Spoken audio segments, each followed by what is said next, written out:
어제 잘 주무셨습니까? 잘 때 뭐 너무 춥거나 덥거나 뭐 그러지 않았나요? 괜찮았나요? 조금 뭐 이렇게 문제가 있었던 것 같은데 목소리가. 예. 잘 때 뭐 옆에서 누가 계속 뭐 먹고 뭐 혼자서 또 먹고 혼자서 뭐 또 처먹고 뭐 이렇게 그런 사람 없었습니까? 예. 여러분들이 이렇게 예배드리는 모습을 보니까 정말 기쁘고 이런 예배를 통해 가지고 여러분들 일상의 예배가 회복되고 또 여러분들의 그 교회에서의 삶이 회복되기를 축복합니다. 이런 어떤 그 캠프나 수련회는 집중적으로 훈련을 받는 시간이다 이렇게 생각하시면 돼요. 그렇게 해가지고 우리가 좀 느슨해졌던 그런 마음들이 다시 회복되고 하나님께로 다시 나아가고 그렇게 해서 결국은 우리의 일상이 또 우리의 그 주일 예배가 또 우리의 이 교회 생활이 회복되는데 이제 목적이 있는 것이죠. 그래서 여러분들이 이 하우 캠프는 여기서 받는 은혜가 다가 아니고 이 은혜를 통해서 우리 이번 한 학기의 삶이 달라지는데 그 목적이 있다 이렇게 꼭 생각하시면 좋겠어요. 그리고 이번 하우 캠프는 내가 혼자서 은혜 받고 누리는데 목적이 있는 것이 아니라 내가 은혜 받음으로써 우리 가족들이 내가 은혜 받음으로써 우리 친구들이 복을 받게 되는 기쁨을 누리게 되는 그런 데 목적이 있다 이렇게 생각하시면 좋겠어요. 사랑하는 친구 여러분, 여러분들이 정말 하나님의 은혜를 많이 누리시기를 축복합니다. 그리고 그 복이 그 은혜가 여러분의 옆에 사람들에게 흘러가기를 축복합니다. 그게 바로 이 하우 캠프의 목적이에요. 여러분들이 이 캠프의 목적을 잘 기억하셔야 돼요. 그냥 나 혼자 막 좋아가지고 은혜 받고 회복되고 이게 전부가 아니라는 것이죠. 이번 하우 캠프는 나를 위해서 온 것이 아니라 우리 주변 사람들을 위해서 온 것이다.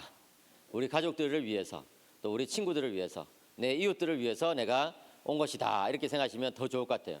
그럴 때에 비로소 우리는 하나님께서 은혜를 주신 목적을 깨닫게 되는 거거든요.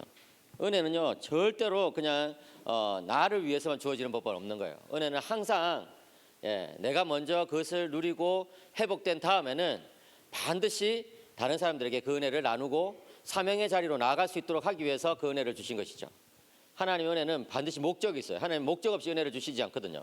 그래서 여러분들이 그 목적이 무엇인지를 이번 하우 캠프를 통해서 이제 깨달으시고 이 하우 캠프가 끝나고 나서 그 목적을 계속해서 성취하는 그런 한 학기 되기를 축복합니다. 고린도전서 한번 볼까요? 고린도전서 12장 12절부터 20절입니다. 고린도전서 12장 12절부터 20절.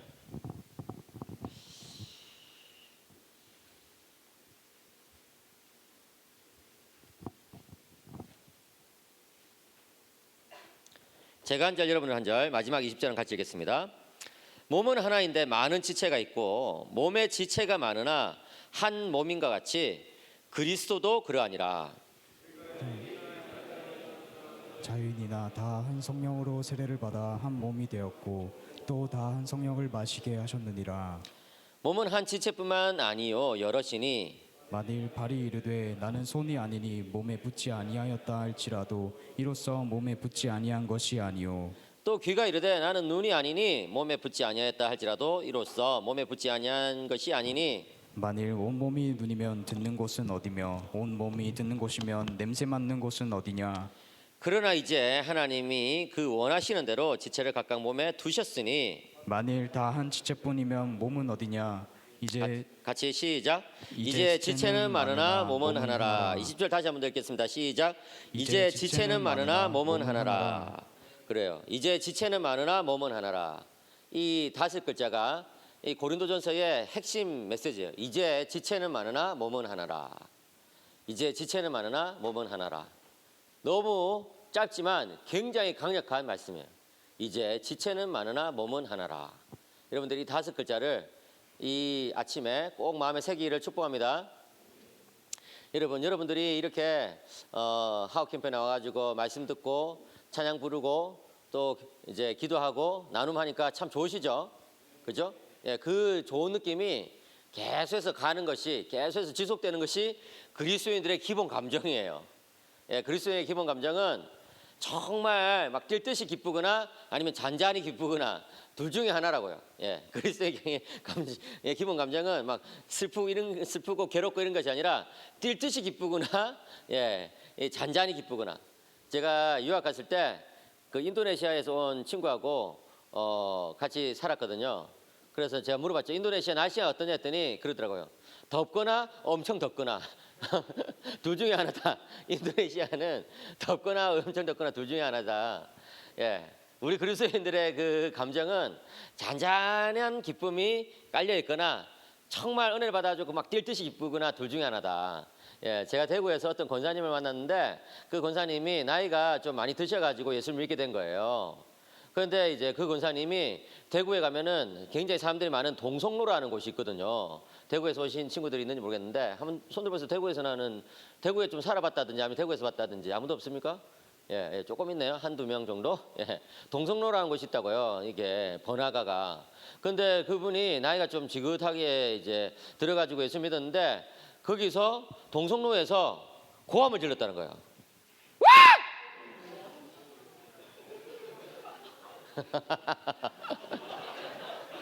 놀랐지? 예. 야, 스피커 끝내주네. 예. 고함을 질렀다는 거예요. 고함을. 예. 예. 잠이 번쩍 깨네 우리 자매가. 잠깐 멍랑해 이러는데 그러니까 막. 예. 그래서 제가 여쭤봤죠. 권사님 왜 그렇게 사람 많은 곳에서 고함을 질렀습니까? 그 권사님이 경북 의대 교수님이셨거든요. 그 당시에. 예? 의사였고 교수님이셨는데 고함을 질렀다는 거예요. 그래서 그분이 그렇게 이야기를 하더라고요. 아니 교수님 제가 이때까지 살아오면서 돈도 좀 벌어봤고 명예도 좀 가져봤고 또 좋은 사람 만나가지고 결혼도 하고 정말 자식도 낳고 이렇게 기쁨을 많이 누렸는데 예수님 만난 기쁨보다 더 큰 기쁨은 없으리다. 그래서 동성로에서 그렇게 고함을 질렀다는 거예요. 예. 그래서 권사님 요즘도 그렇게 고함을 지르세요 그랬더니 아이 그건 아니고 예 그렇지만 여전히 주님 만난 기쁨은 내 속에 변함없이 그대로 있습니다라고 이야기하시더라고요. 제가 그 이야기를 듣고 나서 야 그렇구나 예수님 만난 기쁨이 세상에서 제일 큰 기쁨이구나 하는 것을 느낄 수 있었어요. 사랑하는 우리 청년 여러분, 예수님 만난 기쁨이 무엇인지를 깨닫기를 축복합니다. 여러분들이 어젯 밤에 말씀을 듣고 정말 그 기쁨이 좀 회복된 분이 있을 거예요. 또 오늘 이 하루를 지난 가운데 그 기쁨이 또 회복될 사람도 있을 거예요. 그래요 여러분, 우리는요 그런 감정들이 회복돼야 돼요. 예.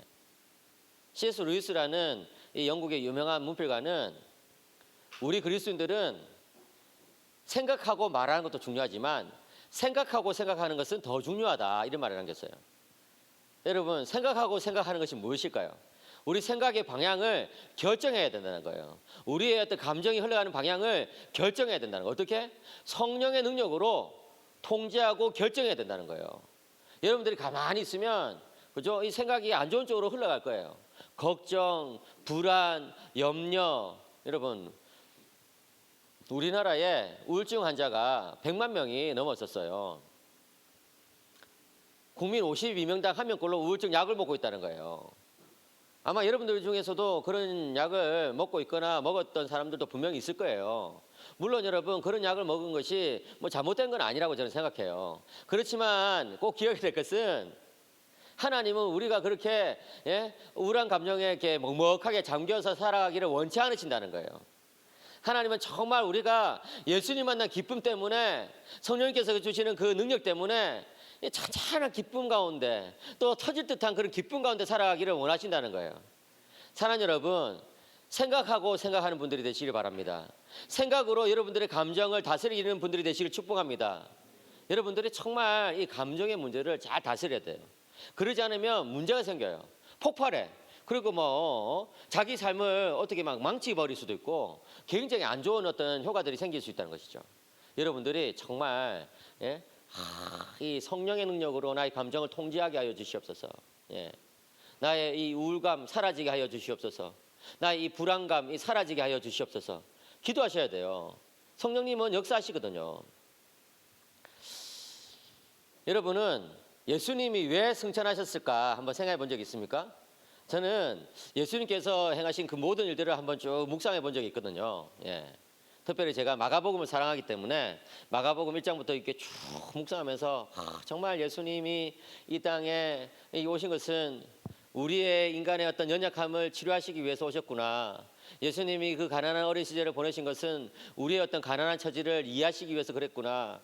야, 예수님이 우리와 함께 세례를 받으신 것은 예수님이 죄인도 아니면서도 이 죄를 씻는 의식인 세례를 받았다는 것은 예수님이 우리와 함께 그렇게 연대하고 연합하기 위해서 그런 것이구나. 예수님이 우리의 질병을 고쳐주시고 또 우리와 함께 하신 것은 정말 우리를 살리시려고 그렇게 하시는 거구나. 예수님 십자가에 달려 돌아가신 것은 우리의 죄값 때문에 그런 것이구나. 예수님 부활하신 것은 우리에게 생명을 주시기 위해서 그런 것이구나 하면서 와, 정말 예수님의 일대기를 참 묵상하는데 굉장히 은혜가 있었어요.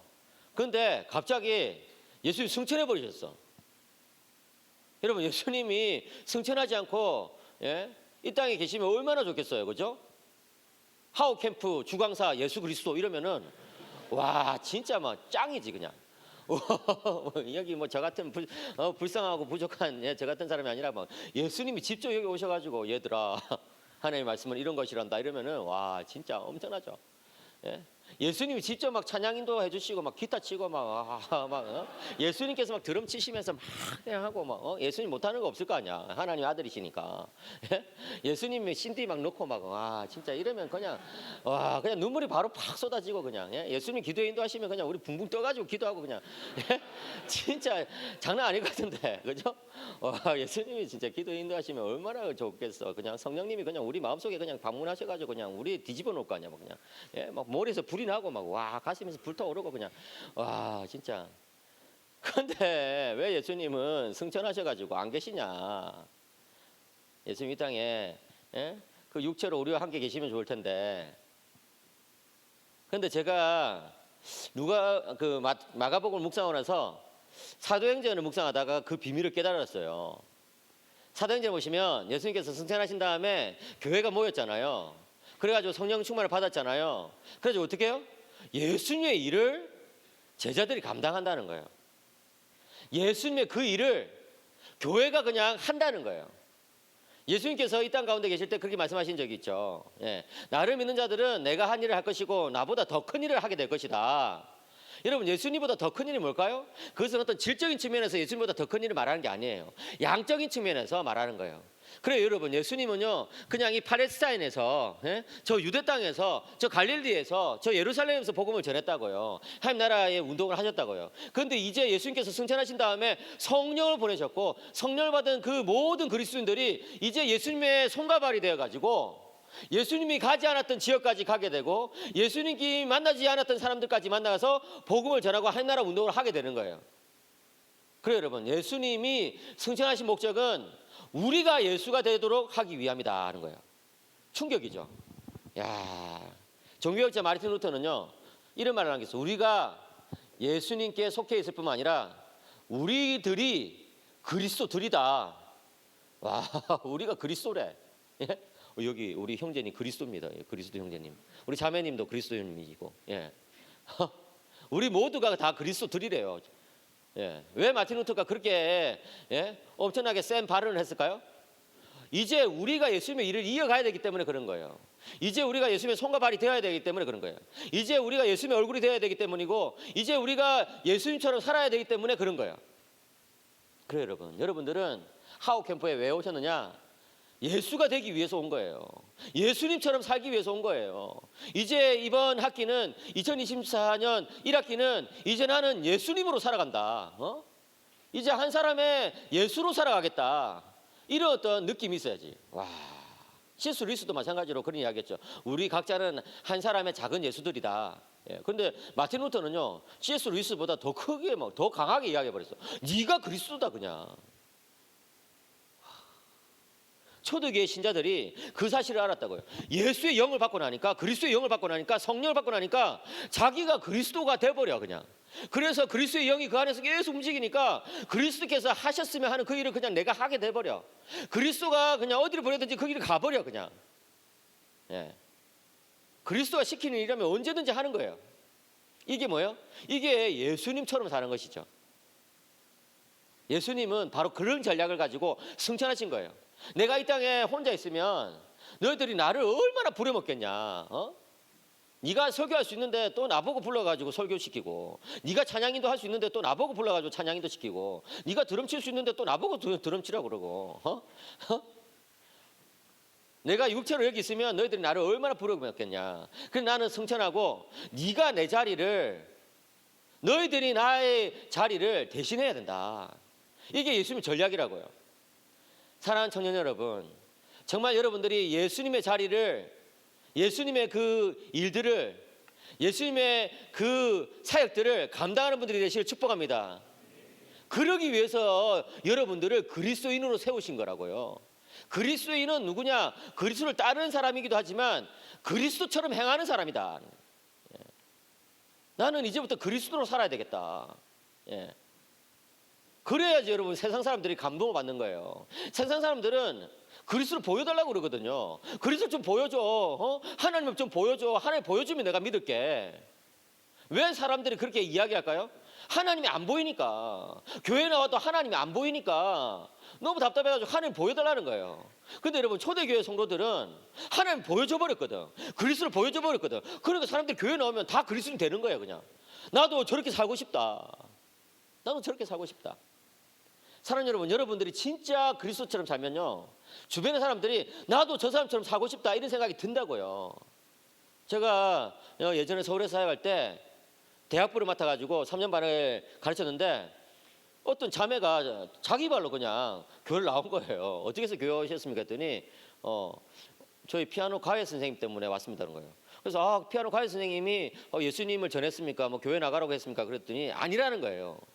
어떻게 해서 교회 나왔냐 했더니 그 피아노 가회 선생님이 너무 멋지다는 거예요. 여자분이신데 너무 친절하고 너무 자신을 잘 가르쳐 주시고 너무 자기에게 잘해 주시고 그랬는데, 자기가 그리스도인이라는 것을 드러내지 않고 이제 그렇게 몇 년을 가르쳤는데 나중에 비로소 그분이 그리스도인이라는 것을 알게 된 거예요. 이 가회에 왔던 대학생 학생이. 그리고 나서 나도 교회를 가야 되겠다 생각하고 교회를 나와버렸다는 것이지. 뭐야? 여러분, 복음은 말로써도 증거되는 것이지만 행위로써도 증거되는 것이다. 사도 바울이 로마서 15장에서 복음은 말과 행위도 말과 행위로 전파되는 것이다 이런 이야기를 했거든요. 여러분들이 과에서 예수님 믿으세요 이렇게 말하는 건 정말 좋은 일이에요. 그런데 여러분들이 과에서 예수로 행하는 것은 더 중요한 일이에요. 여러분이 과에서 그냥 예수로 살아버리면 사람들이 궁금해진다고요. 쟤는 왜 저렇게 헌신적이냐? 쟤는 왜 이렇게 말하는 것이 참 멋있냐? 쟤는 왜 참 인격이 저렇게 고상하고 멋있냐? 궁금해지거든. 그럼 뭐예요? 전도가 되어지는 거예요. 한국의 기독교가 지금 문제가 뭐냐면은 말은 너무나 넘쳐나고 말은 너무나 예수에 대해서 많은 이야기를 하는데 예수님에 대해서 정말 좋은 이야기들 많이 하고 책이 계속 출간되고 뭐 그러는데 예수님을 보여주지 못한다는 거예요. 하나님을 보여주지 못한다는 거예요. 여러분, 세상 사람들은요 우리의 말을 듣고 예수님께로 나오는 게 아니라 우리의 삶을 보고 예수님께로 나오거든요. 초대교회 신자들의 제일 강력한 무기는 뭐냐면은 사랑이었어요. 사랑의 삶을 살아버리니까 사람들이 감동을 받는 거예요. 막 흑사병, 뭐 전염병, 막 이런 것들이 막 마을에 막 돌고 있을 때 다른 사람들은 다 도망쳐버리고 자기 가족도 친척도 내팽개쳐버리고 도망쳐버리는데 그리스도인들은 그냥 옆에 가가지고 도와줘버리는 거거든. 그러니까 감동을 받는 거예요. 저 사람 왜 나를 도와주지? 저 사람 나의 가족도 아니고 친척도 아닌데, 내 친구도 아닌데. 알고 보니까 예수님 때문에 도와준다는 거야. 그 예수님에 대해서 궁금함이 생기고 그 예수님에 대해서 들어보니까 나도 예수님을 믿고 싶어진다는 것이죠. 여러분, 믿음은 뭘까요? 한번 딸까요? 믿음은 연합이다. 여러분, 불신자들이 우리 기독교에 대해서 자주 좀 던지는 질문이 여러 개가 있는데 이제 그 중에 하나가 뭐냐면은 왜 교회는 예수를 믿으면 구원받는다고 그렇게 말하냐? 왜 믿기만 하면 구원받는다고 말하냐면 그 구원이 그렇게 쉽게 주어지는 거냐? 왜 불교처럼 막 그렇게 막 면벽 수양하거나 이슬람처럼 그렇게 막 하루 5번씩 막 알라를 향해서 막 이렇게 절을 한다든지 이런 거 없이 그냥 왜 기독교는 믿기만 하면 구원이 주어진다고 그러냐? 또 두 번째 질문. 기독교는 왜 예수만 믿어야지 구원받는다고 그러냐? 편협하다. 왜 좀 열려 있지 않고 저렇게 옹졸하냐? 왜 예수 그리스도만 믿어야지 구원받는다고 그러냐? 세 번째 질문. 기독교는 또 예수님 믿고 나서 왜 또 착하게 살라고 그러냐? 1분 전만 해도 믿기만 구원받는다며. 근데 예수 믿고 나서 왜 마음대로 못 살게 하냐? 예수 믿고 나서는 왜 또 달라져야 된다고? 계속 달라져야 된다고 그러냐? 아까 전에는 예수 믿기만 하면 구원받는다고 해놓고서는 왜 또 지금은 달라져라고 계속 그러냐? 그것은 믿음의 본질을 모르기 때문에 그래요. 아까 제가 말했잖아요. 믿음은 뭐다? 지금 까먹었네 또. 지금 와 정말 아침부터 킹받네. 믿음은 뭐다? 연합이다. 믿음은 뭐다? 연합이다. 누구와 연합? 그리스도와의 연합. 예수 그리스도와의 연합이 믿음이란 거예요. 예? 예수 그리스도와의 연합이 믿음이기 때문에 믿기만 하면 구원받아. 왜? 믿으면 연합이 돼버리니까. 생명적 연합이 이루어져 버리니까 믿기만 하면 구원받는 거예요. 예수님이 천국에 가시면 우리 천국에 가게 돼 있어. 왜? 생명적 연합이 이루어졌는데 예? 생명이 분리가 될 수 있습니까? 생명이 나눠질 수 있냐고요. 생명 나눠질 수가 없거든요. 그러잖아요. 예수님이 천국에 계시니까 우리도 당연히 천국 가게 된다. 사도 바울은 에베소서에서 뭐를 말하냐면 심지어 이제 우리의 이 몸과 영혼이 우리가 벌써 저기 영원한 천국에 가 있는 것처럼 그렇게 묘사하기도 해요. 에베소서 1장에 보면 제가 어제 말씀은 다 안 드렸지만 왜? 생명적 연합이 이루어졌거든요. 그럼 왜 예수님만 믿어야지 구원받는다고 그러냐? 예수님만이 그런 은혜를 주시기 때문에 그런 거예요. 예? 다른 종교에서는 그런 어떤 연합의 은혜고 뭐고 이런 게 없어. 기독교는요, 예수님을 믿으면 연합이 이루어지기 때문에 예수님을 믿으라고 이야기하는 거예요. 예수님만이 그런 약속을 하셨거든요. 예수님만이. 그러니까 예수님만이 구원의 길이라고요. 내가 곧 길이요 진리요 생명이다. 예? 그 말이 그 뜻이라고요.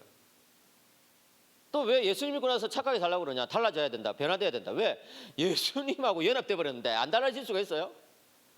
예수님은 우리를 있는 그대로 부르시지만 있는 그대로 놔두시지는 않거든요. 왜냐하면 예수님과 연합이 이루어져 버리면 이제는 예수님의 열매를 맺어야 된다고요. 예? 의의 열매를 맺어야 된다. 이전에는 내가 그냥 죄 속에 살면서 죄의 열매를 맺고 사탄의 열매를 맺고 죽음의 열매를 맺었는데 이제는 예수님과 연합이 이루어져 버렸으니까 예수님의 그 삶을, 예수님의 그 말을, 예수님의 그 생각을 나의 전인격 쪽에서 드러내게 돼 있다는 거예요. 사랑하는 여러분, 여러분들은 예수님과의 연합을 날이 가면 갈수록 더 실제적으로 경험하시기를 축복합니다. 그러기 위해서는요, 예수님을 불러야 돼요. 예수님, 제 속에 더 들어와 주시옵소서. 예? 더 들어와 주시옵소서. 이걸 불러야 돼. 예? 여러분, 예수님이 우리 마음속에 주인으로 들어와 계시느냐 아니면 손님으로 들어와 계시느냐 하는 것은 큰 차이가 있는 거예요. 손님으로 들어와 계시면은 우리 마음속에 이게 여러 방이 있을 때 못 들어가는 방도 있는 거예요. 그죠? 여러분들이 친구 집에 놀러 갔을 때 아무 방에 막 들어가냐? 막 들어가고 막 여기 뭐야? 여기 뭐야? 여기 서랍도 막 열어보고 막 막 그러나? 그렇지 않잖아요. 왜? 손님이니까. 예수님이 우리 마음속에 손님으로 들어와 계시면은 터치를 못하는 영역들이 많아요. 여러분들이 예수님을 믿더라도 예수님을 그냥 단지 손님으로서 그냥 적당히 모시고 사는 분도 있을 거예요. 그러면 안 돼. 처음에는 그럴 수도 있어요. 처음에는 내가 예수님을 믿긴 믿는데 예수님 이 영역은 좀 터치하시면 곤란한데요. 예. 내가 돈 쓰는 거 이거는 좀 터치하시면 곤란한데요. 내가 연애하는 거 이거는 좀 터치 안 하시면 좋겠는데요. 예. 이런 식으로 할 수 있어. 그런데 계속해서 은혜 받으면요, 예수님이 정말 내 영혼의 주인이라는 것을 깨닫게 되고 정말 그것을 예수님께 내 삶 자체를 양도하게 되는 거예요. 그렇게 되면 이제 예수님이 주인으로서 내 인생 속에서 살게 되거든요. 내 영혼 가운데서, 내 생명 가운데서 이제 살게 되거든요. 그러면은 이제 예수님이 모든 삶의 영역을 터치하시게 되죠. 그렇게 되면 어떤 일이 벌어져요? 내가 생각했던 것보다 더 행복한 삶이 펼쳐지는 거예요. 여러분 꼭 기억하시기 바랍니다. 내가 생각하는 행복한 삶보다 예수님이 주시는 행복한 삶이 더 행복합니다. 내가 정말 생각하는 어떤 성공적인 삶보다 예수님이 여러분 자매님들, 형제님들에 대해서 성공적인 삶이라고 생각하는 그 삶이 더 성공적입니다. 여러분들 그걸 아셔야 돼요. 그러면 진짜 인생이 빛나는 것이지. 하나님의 일기장에 기록이 돼버리는 거예요. 아브라함은요 75세가 될 때까지 하나님 일기장에 기록이 안 됐어. 그냥 아버지 되라고 그냥 막 우상 숭배하고 살면서 그냥 막 살았거든요. 예. 그랬는데 75세가 되고 나가지고 하나님께서 너희 집을 떠나라. 뭐야? 부르신 거지. 뭐야? 하나님과 동행하기 시작한 것이지. 하나님이 이제 주인이 되시는 것이지. 그러니까 어떻게 돼요? 그때부터 그의 인생이 하나님께서 자신의 일기장에 기록시켜주는 그런 인생이 된 거라고요. 여러분들이 80세, 90세, 100세, 뭐 120세 오랫동안 사시기 바랍니다. 그렇게 이제 살았는데 하나님의 일기장에 쓸만한 그런 내용이 얼마나 되겠냐고요. 얼마나 되겠냐고. 120세 살아도 하나님의 일기장에 몇 장 안 나오는 인생이 있을 수 있어요. 그런데 정말 짧은 인생 50세, 60세를 살아도 정말 하나님의 일기장에 빼곡하게 기록이 되는 인생이 있다고요. 왜 그럴까요? 하나님과 동행한 삶은 하나님께서 기억해 주신다고요. 여러분 꼭 기억을 아셔야 돼. 여러분들 인생을 다 사고 나서 우리가 그죠? 하나님의 나라에 저 영원한 천국에 들어가잖아요. 그때 우리의 이 땅에서 기억이 다 없어집니까? 없어지지 않아요.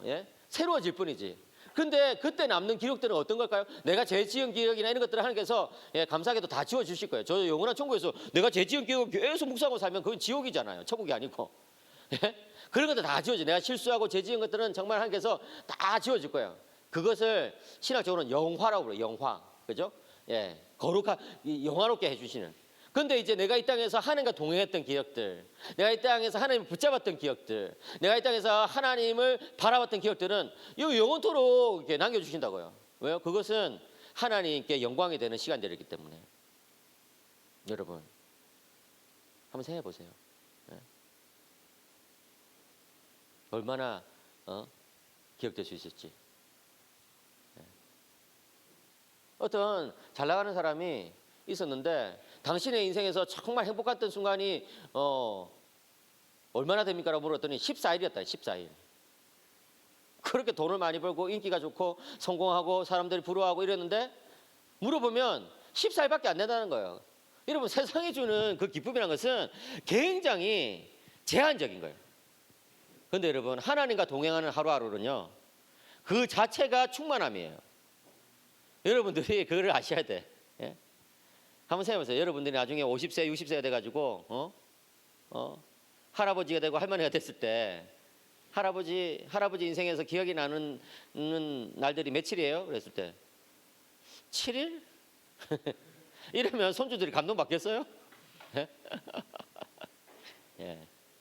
그래요 여러분. 하나님과 동행하시고 예수로 사시는 분들이 되시길 축복합니다. 본문에서 사도 바울은 그렇게 살아가는 모습을 그리스도의 몸으로 살아간다라고 이야기하고 있어요. 이 그리스도의 몸으로 산다는 것이 굉장히 놀라운 것이죠. 이 본문 12절에 보시면은 몸은 하나인데 많은 지체가 있고 몸의 지체가 많으나 한 몸인과 같이 그리스도도 그러하니라라고 말씀하고 있죠. 그죠? 여러분 사도 바울은 15개가 넘는 이 비유를 써가지고 교회에 대해서 설명했거든요. 그랬는데 그 많은 비유들 가운데 제일 근저에 있는 제일 이제 바닥에 있는 비유가 뭐냐면 이 몸의 비유예요. 여러분 인간의 몸은 너무 신비롭잖아요. 그죠? 제가 좀 찾아보니까 참 흥미로운 게 많아요. 예를 들어 볼까요? 갓난아기는요 305개의 뼈를 가지고 태어나는데 커가면서 뼈가 206개로 줄어든다는 거예요. 신기하죠? 서로 연결되고 막 이렇게 줄어들고. 그러니까 갓난아기들 무시하면 안 돼. 우리보다 잔뼈가 굵은 사람들이에요. 우리 몸의 뼈는요 매년마다 이제 새롭게 되는데 7년마다 뼈가 완전히 바뀐다는 거예요. 그래서 저희 어머니가 이제 연세가 많으신 권사님이신데 아이고 아들아 뼈 마디가 쑤신다 약 좀 사달라 이러면 어머니 7년만 참으세요. 7년만 참으시면 하나님께서 어머니 뼈를 완전 바꿔주실 거예요. 물론 약도 사드립니다 여러분. 우리는 평생 24,000리터 정도의 침을 만들어내는 거예요. 24,000리터. 와, 이게 얼마나 많은 숫자냐면 큰 수영장 2개를 채울 양이란 거예요. 이런 큰 수영장 2개를 채울 만큼 이렇게 침을 만들어낸다. 그러니까 어린아이들이 침을 질질 흘릴 때 놔둬야 돼. 왜냐하면 수영장 물 채우려고 지금 바쁘게 움직이시는 거기 때문에. 우리 인간의 혈관을 한 줄로 이으면 지구를 2바퀴 반이나 감을 수 있다는 거예요. 와, 여러분 이 큰 지구를 우리 인간의 몸 안에 있는 혈관을 이렇게 쭉 한 줄로 이렇게 이으면 2바퀴 반이나 감을 수 있다. 우리 심장은 일평생 2억 8천만 번 정도 뛰면서 33만 1,000톤의 피를 계속 이제 이렇게 내뿜는 거예요. 그래야지 피가 돌아가니까.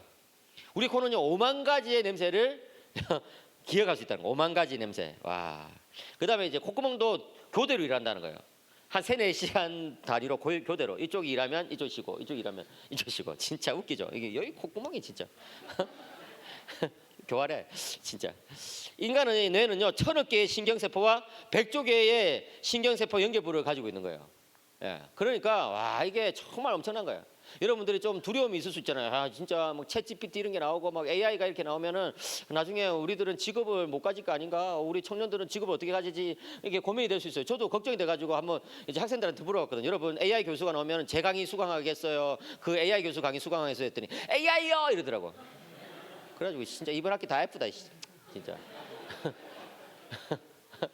예. 서울에서 AI 이런 쪽에 연구하는 제 친구한테 물어봤어요. 야 AI가 이렇게 막 발전하고 이러는데 어떡하냐. 물론 발전 속도는 빠른데 그래도 인간의 고유한 능력들이 여전히 많다는 거예요. 인간의 뇌는 굉장히 다채로운 생각들을 하고 굉장히 창의성이 있고 굉장히 놀랍기 때문에 그래도 우리가 열심히 노력하면은 AI가 쉽게 못 따라올 거다. 그러면서 저보고 머리 좀 쓰고 살아라. 그런 걱정하지 말고 책이나 좀 읽고 이러면서 막 구박을 하더라고요. 제가 챗GPT하고 대화를 많이 나눴다고 했잖아요. 제가 작년 1월, 2월 막 한 2달 동안 챗GPT하고 계속 대화를 나눴거든요. 근데 대화를 나눠보니까 확실히 문제가 있더라고요. 뭐냐면 좀 반복적이고 실수가 너무 많아. 얘는 잘못된 게 뭔지를 몰라요. 그것을 할루시네이션 현상이라고 하거든요. 환각 현상. 그죠? 이렇게 뽕 맞아가지고 막 이렇게 뭐기 하면은 자기가 잘못하고 있는 걸 모르잖아요. 그죠? 뽕 맞아가지고. 그런 경험 있습니까, 여러분? 마약 해본 적 없죠? 챗GPT는 뭐 세종대왕이 맥북을 던진 사건을 설명해봐 이러면은 세종대왕이 집현전에서 학자들과 함께 맥북을 만들다가 그 한글을 창제하다가 화가 나셔가지고 킹 받으셔가지고 맥북을 집어 던지셨습니다. 이러면서 막 이상한 소리를 만들어내요. 물론 그런 것들이 조금 개선되긴 했지만 여전히 엉터리들이 너무 많아. 엉터리들이. 저는 이제 학문을 연구하니까 가끔씩 물어보거든요. 아구신수가 시편 주소를 언제 썼냐면 지 맘대로 막 이상하게 막 언제부터 언제까지 썼다고 막 뻥을 때려버려. 그래가지고 내가 진짜 이게 정말 챗GPT는 때릴 수도 없잖아요. 이게 참 어디에 있는지 알 수가 없으니까 때릴 수도 없고 정말 학점을 줄 수도 없고 F를 주고 싶은데 그래요 여러분. 우리 인간의 몸을 하나님께서 그렇게 신비롭게 만드신 거예요. 그래서 교부 아구시누스는 세상에 기적이 많고 많지만 인간의야말로 최고의 기적이다 이런 말을 남겼어요. 멋지죠, 그죠? 아구신수는 혼자 멋진 말 다 해버렸어. 1500년 전에 옆에 있는 형제 자매들 보면서 당신이 최고의 기적입니다. 당신이 최고의 기적입니다. 한마디 해주세요. 당신이 최고의 기적입니다. 야, 그래요, 여러분. 여러분 한 사람 한 사람이 최고의 기적이라고. 정말 멋진 최고라는 것을 기억해야 돼. 그런데 여러분. 사도 바울이 이 몸의 비유라는 것을 어떻게 생각해냈을까? 학자들이 여러 추정을 해요. 어떤 사람들은 아담에서부터 이 비유를 가지고 오지 않았을까? 그렇잖아요. 여러분 아담과 하와로부터 모든 인류가 다 태어난 것처럼 둘째 아담이신 예수님께 모든 신자가 다 연결됐다는 의미에서 이 몸의 비유를 착안했을 것이다 이렇게 말하는 사람도 있어요. 뭐 일리가 있죠. 또 어떤 사람은 그게 아니라 이 사도 바울도 배운 사람이니까 이 고대 그리스 철학에서부터 이 비유를 착안했을 것이다. 철학자 플라톤이 그죠 국가를 몸에 비유한 적이 있잖아요. 국가는 머리인 철학자, 몸통인 군인, 또 감각기관인 생산기관인 농부들로 구성된다. 뭐 이렇게 말한 적이 있거든요. 거기서 착안했을 것이다. 뭐 그것도 일리가 있는 설명이고 어떤 사람은 사도 바울은 예수님을 너무 좋아하고 예수님의 종이었기 때문에 예수님의 비유를 응용한 것이다. 예수님이 포도나무와 가지의 비유를 말씀하셨잖아요, 그죠? 그래서 그걸 응용해가지고 이제 몸에 비유한 것이다. 이렇게 말하는 사람들 그것도 일리가 있는데 저는 이런 학자들에 동의하지 않아요. 교회를 몸에 비유한 이 사도 바울의 비유는 바울 자신의 경험에서부터 나왔다는 거죠. 그가 예수님을 믿기 전에 그는 교회를 박해하는 사람이었어요. 그때는 사울이라고 주로 불렸죠. 사울은 유대식 이름, 바울은 헬라식 이름이에요. 그때는 이제 유대인 공동체에서 살았기 때문에 사울 이렇게 불렸죠. 그죠? 근데 그가 그렇게 사울로서 살아가던 그 시절에 그는 교회를 박해하면서 여기저기를 다니면서 그죠? 예수 믿는 사람들을 죽이거나 그죠? 예수 믿는 사람들을 옥에 넣거나 이렇게 하면서 살았다고요. 그런데 어느 날 그가 다메섹이라는 도시에 그리스도인 공동체가 있다는 소식을 듣고 그 길로 가면서 그 다메섹으로 가는 그 길 위에서 그 도상에서 부활승천하신 주님께서 그에게 나타나셔가지고 이렇게 말씀하신 거예요. 사울아 사울아 네가 어찌하여 나를 박해하느냐. 예? 사도행전 9장에 보시면 9장 4절에 그런 구절이 나오는 거예요. 사울아 사울아 네가 어찌하여 나를 박해하느냐. 예수님과의 첫 만남에서 사울 곧 바울은 큰 두 가지 깨달음을 얻게 됐어요. 첫째는 뭐예요? 진짜 예수님이 메시아로시구나. 진짜 그분이 하나님의 아들 맞구나.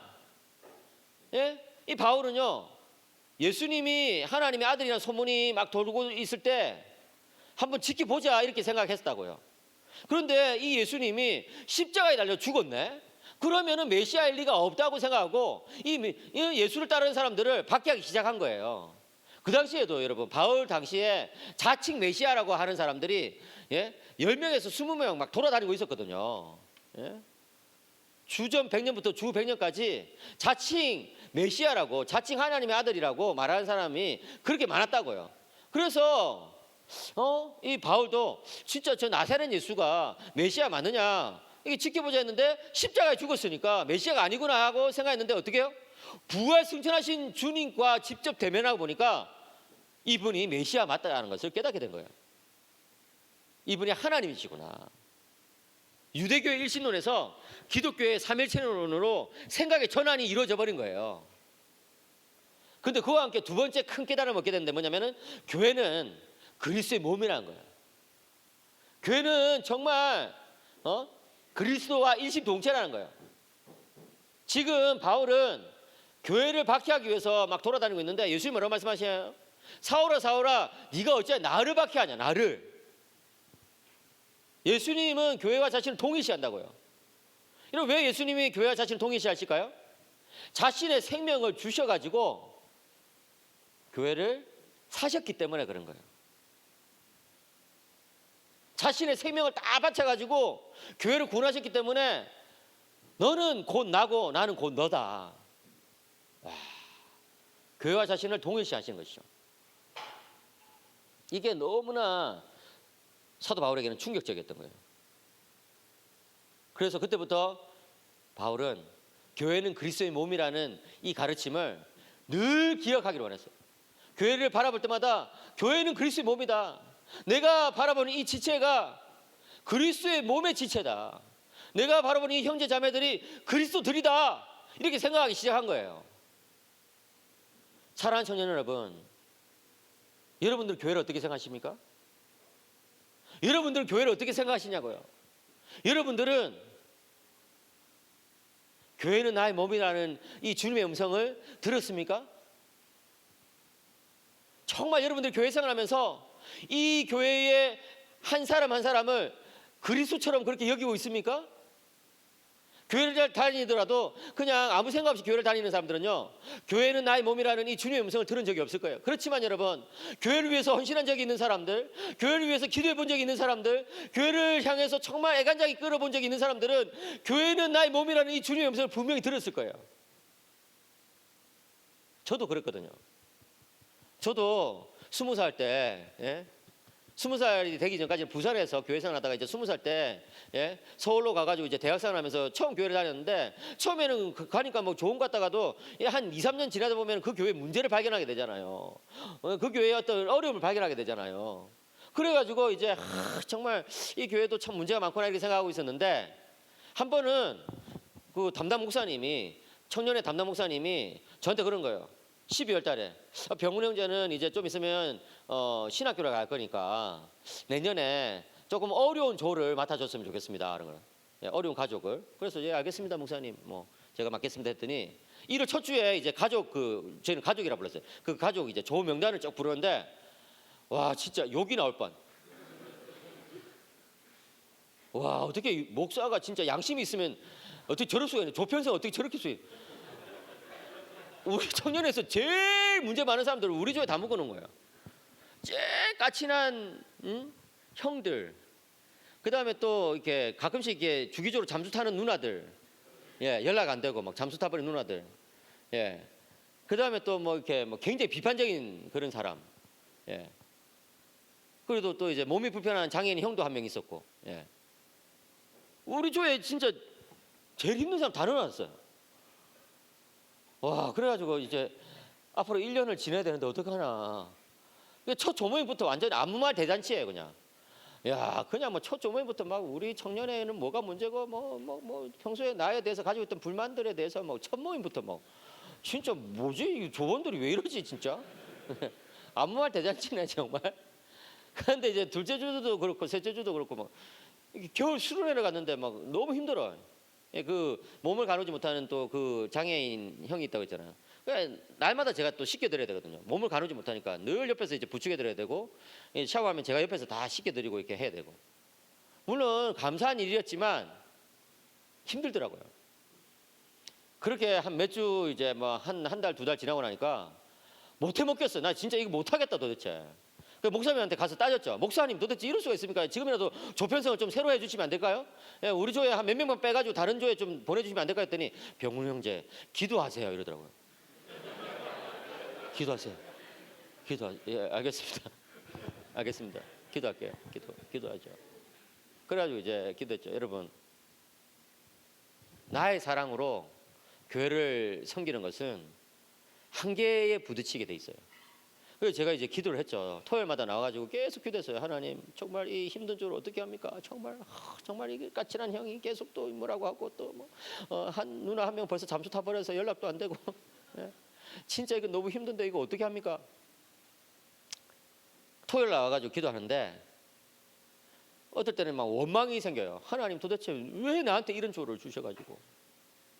근데 어느 토요일 날 기도하는데 제 마음속에 이 사도행전 9장 4절이 들리는 거예요. 사울아 사울아 네가 어찌하여 나를 박해하느냐. 뭐요? 내가 왜 이 지체들을 사랑해야 됩니까? 내가 왜 이 형제자매들을 섬겨야 됩니까? 예수님의 대답은 뭐예요? 내 몸이니까. 내 몸이니까 네가 섬겨야 한다. 사랑하는 청년 여러분, 교회는요 내가 좋아서 섬기고 내가 좋아서 뭐 이렇게 이것저것 하는 그런 곳이 아니에요. 교회는요 주님 때문에 섬기고 주님 때문에 정말 내가 거기 가가지고 예? 다른 사람들을 그렇게 섬기는 거라고요.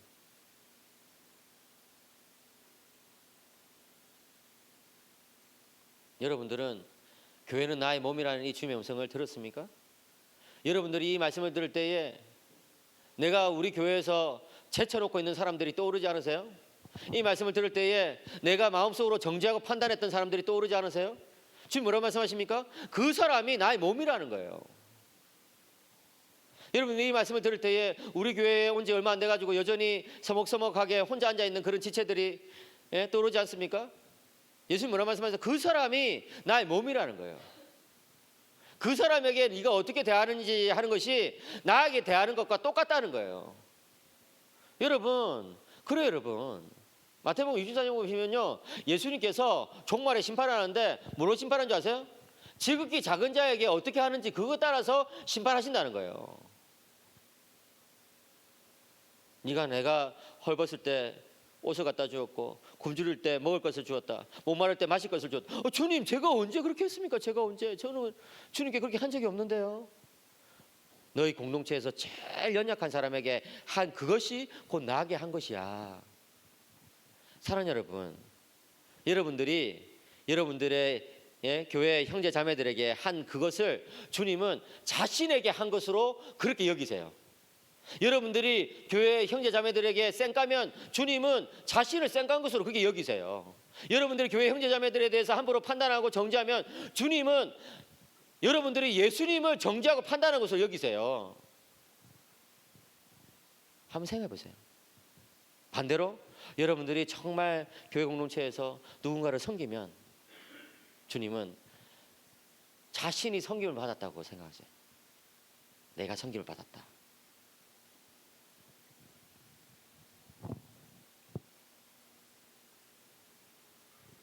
그렇다면 여러분, 그리스도의 몸이라는 사실이 우리에게 말해주는 것은 뭡니까? 그렇게 우리는 그리스도의 몸인데 그리스도의 몸이라는 사실이 과연 무엇을 뜻하는지 좀 더 살펴보자고요. 첫째로 우리가 기억해야 될 것은 그리스도의 몸인 교회에 속하기 위해서는 복음을 믿어야 한다는 거야. 무엇을 믿어야 된다고요? 복음을 믿어야 한다. 복음이 무엇입니까? 복음은 하나님께서 우리에게 베푸신 그 구원의 은혜를 복음이라고 부르는 거예요. 삼위일체 하나님께서 우리에게 베푸신 그 구원의 은혜, 그것이 바로 복음이다. 하나님께서 우리를 위해서 행하신 일, 그것이 바로 복음이다 하는 거예요. 13절에 보시면 그것을 또 사도 바울은 조금 다른 표현을 써서 우리에게 알려주고 있어요. 13절, 고린도전서 12장 13절 같이 읽어요. 시작. 우리가 유대인이나 헬라인이나 종이나 자유인이나 다 한 성령으로 세례를 받아 한 몸이 되었고 또 다 한 성령을 마시게 하셨느니라. 여기 보시면은 다 한 성령으로 세례를 받는다라는 표현이 나오고 또 다 한 성령을 마시게 하셨다 이런 표현이 나오는데 이게 조금 구분이 되거든요. 교회는요 인종과 어떤 사회적 지위 또 뭐 남녀 뭐 이렇게 나이 이런 것들 다 초월하는 그런 공동체잖아요, 그죠? 예. 세상에 그런 공동체는 없거든요. 누구든지 다 가입할 수 있는, 그죠? 가입 지역권이 없잖아요. 예. 그냥 누구든지 다 들어올 수 있어요. 왜 그럴까요? 하나님의 마음이 그런 것이거든요. 하나님은 누구든지 다 구원을 받기를 원하시기 때문에 그렇게 교회의 문턱을 완전히 낮춰버린 거라고요. 그런데 여러분, 교회에 그냥 몸만 와 있어서 교회의 어떤 지체가 되는 것은 아니에요. 무엇이 필요하냐 했을 때 한 성령으로 세례를 받아야 된다는 것이죠. 한번 따라갈까요? 성령 세례. 이 성령 세례가 뭐냐 했을 때 예수님을 믿는 순간 성령님이 우리 안으로 들어오는 것이 성령 세례예요. 그죠? 우리 몸으로, 우리 영혼 안으로 성령님이 들어오시는 그 사건, 이것이 바로 성령 세례라는 것이죠. 예. 이 세례는 기본적으로 물에 잠기는 것을 뜻했거든요. 그죠? 옛날에는 다 침례를 베풀었기 때문에. 그런데 이제 이 성령 세례라는 것은 우리가 성령에 완전히 잠겨버리는 거예요. 우리가 성령 안으로 들어가고 성령이 우리 안으로 들어오시는 거. 이런 것이 바로 성령 세례거든요. 한 번은 저희 이제 집에 아이들이 어렸을 때 겨울에 이제 가정 예배를 드리고 있는데 큰 녀석이 이렇게 이야기하는 거예요. 아빠, 성령님이 어디에나 계세요? 예. 그날 이제 가정 예배 주제가 성령님 어디에나 계신다 이런 거였거든요. 그래서 아빠, 성령님 어디에나 계세요? 그래, 성령님 어디에나 계시지. 그래 이제 핫초코를 먹고 있었으니까 아빠, 우리가 마시는 이 핫초코 안에도 성령님이 계세요? 그런 거예요. 기가 막히네 정말. 이런 어려운 질문이 있을 때는 항상 저는 피해갈 구멍이 있죠. 엄마한테 물어봐라. 예. 아내가 있다는 게 너무너무 좋아요. 예. 엄마한테 물어봐라. 여러분, 성령님이 핫초코 안에도 계실까요? 그날 저희 대답은 성령님은 핫초코 안에도 계신다는 거예요. 성령님이 핫초코 안에 계셔? 그러면 그 핫초코 진짜 우리 하우 캠프에 시작할 때마다 이게 한 잔씩 마시고 그러면 다들 성령 충만해져가지고 그냥 뭐 예, 엄청 좋겠는데 와 말씀 집중하고 그냥 기도 막 예, 포텐 터지고 그냥 와 장난 아니겠는데. 그런데 성령님의 임재 방식이 좀 다양하다는 거예요. 성령님은 하나님이십니다. 믿으십니까? 하나님은 어디에나 계십니다. 믿으십니까? 그런 의미에서 성령님은 어디에나 계시는 거예요. 이것을 우리는 보편적인 임재라고 불러요. 보편적인 임재. 성령님은 어디에나 계신다. 그렇죠? 성령님은 이 물병 안에도 계시고 마이크 안에도 있고 이 공간을 계속 다 가득 채우고 그 다음에 이 공간을 초월하고 성령님은 편지하시는 어디에나 계시는 하나님이시라고요. 그런데 그런 어떤 보편적인 임재와는 달리 성령님은 예수 그리스도를 주님으로 고백하는, 예수님이 나의 죄값을 다 치르시고 나를 대신해서 죽으시고 부활하셨다. 예수님이 나의 주인이십니다. 예수님을 나의 주인으로 고백하는, 주님으로 고백하는 사람들의 이 몸과 영혼 가운데 이게 임재하시거든요. 그래서 우리는 성령님의 인격적인 임재라 불러요. 인격적인 임재. 그 성령님의 인격적인 임재를 사도 바울은 뭐라고 표현하냐면은 성령 세례라고 부르는 거예요. 성령 세례. 여러분, 우리 영혼이 어디 있을까요? 영혼이? 우리 영혼이 우리 형제. 예, 원래 여기 있으면 저희 질문을 받게 돼 있어요. 예, 이름 뭐지? 정종현 형제. 예, 이제 다른 데 앉아야 되겠다 생각하지 마세요. 벌써 이름을 기억해 버렸으니까. 예, 이제 저기 있어도 내가 종현 형제 부를 거예요. 예, 종현 형제 그 영혼이 사람에게 있잖아요. 예, 영혼이 어디 있을까요? 영혼이 여기 있을까요? 아니면 여기 있을까요? 여기 있을까요? 어디 있을까요? 영혼이 막 여기서 막 떠돌아다니나? 아니 잘 모르겠다는 대답하지 말고 대충 여기 영혼이 여기 내 영혼은 여기 있어 그렇죠. 교부들은 초대교회의 이제 지도자들을 말한 거죠. 교부들은 영혼이 우리 몸 전체에 퍼져 있다 이런 이야기를 했어요. 왜냐하면 영혼은 우리 몸을 이렇게 작동시키는 생명력이기 때문에 그죠. 하나님과 교제하는 어떤 영적인 실체 이게 영혼이기 때문에 우리 몸 전체에 퍼져 있는 거예요. 그러니까 여러분 우리가 이제 서로 만날 때 악수를 하더라도 그 인격과 인격의 어떤 교감이 이루어지는 것이 우리 영혼이 전체에 퍼져 있기 때문에 약간만 터치가 이루어져도 그게 전체를 느낄 수 있는 거거든요. 참 신비로워요. 이게 성령님이 우리 몸을 채우고 있다는 것은 성령님이 우리 영혼을 채우고 있다는 것과 똑같은 거예요. 성령님이 우리 안에 이렇게 들어와 계시는 사건 이것이 인격적인 임재인데 그와 함께 사도 바울은 성령을 마신다라고 표현하거든요. 여러분 여기 물이 있잖아요. 이 물을 제가 조금 마시겠습니다. 마시면 맛있군. 이 물을 마시면 어떻게 돼요? 목마름이 해갈이 되죠, 그죠? 목마름이 즉시로 사라져요. 내가 물 마시니까 우리 자매님 또 따라서 물 마시는데 따라하냐? 강사하고 맘먹냐? 예, 죄송합니다. 예, 그래요. 성령님을 마시면 우리가 물을 마실 때 목마름이 해갈되는 것처럼 인생의 목마름이 해갈이 돼요. 어떤 목마름이 있을까요?